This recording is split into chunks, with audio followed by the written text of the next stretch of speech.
Charitable trust ఏర్పాటు చేయాలని అనుకున్నాం. మా నాన్నగారి పేరు అన్నారెడ్డి, అన్నా చారిటబుల్ ట్రస్ట్ అన్నా పేరుతో సాధారణంగానే ఒక మనిషిని పిలిచేటువంటి క్రమంలో అన్నా అని, ఏదైనా సహాయం కావాలన్నప్పుడు అన్నా అని పిలవటం, నేను ఇంకోరిని అన్నా అని పిలవటం జరుగుతూ ఉంటుంది. అందుకని ఆ పేరు తీసుకున్నాం. సమాజంలో చాలామంది గొప్ప వ్యక్తులు వాళ్ళకు తోచినటువంటి విధంగా పేదలకు సహాయం చేస్తూ ఉన్నారు.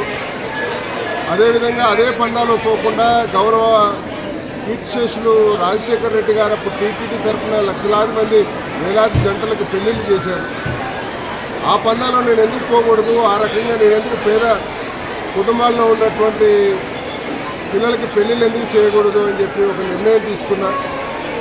ఆర్థిక భారం బాగా పడుతుంది. మధ్యతరగతిలో దిగువ మధ్యతరగతి ఉన్నటువంటి కుటుంబాల మీద పెళ్లి పేరుతో ఆర్థిక భారం పడుతుంది. అదేవిధంగా అంత ఖర్చులు పెట్టుకొని బంధువులను పిలిచి భోజనాలు ఇతరత్ర ఖర్చులు పెట్టాలంటే ఆర్థిక భారం పడుతుంది. కాబట్టి సామూహికంగా చేసినట్లయితే ఆర్థిక భారం తగ్గించవచ్చు. పేదలు కూడా శాస్త్రోక్తంగా హిందూ సాంప్రదాయబద్ధంగా పెళ్లిళ్ళు చేసుకున్నామనేటువంటి ఒక తృప్తిలో ఉంటారు. మేము కూడా సమాజంలో చాలామంది వ్యక్తుల మధ్యలో అతిథుల మధ్యలో పెళ్లి చేసుకునేటువంటి సంతోషం వాళ్ళకి కలుగుతుందనేటువంటి ఉద్దేశంతో ఈ కార్యక్రమాన్ని తీసుకున్నాం.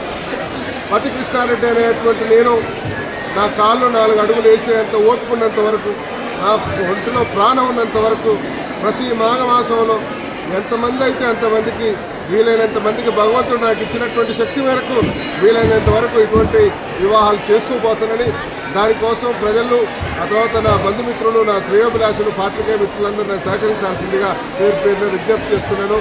ఈ కార్యక్రమాన్ని విజయవంతం చేసి వచ్చినటువంటి అందరి అతిథులకు కూడా పేరున ధన్యవాదాలు.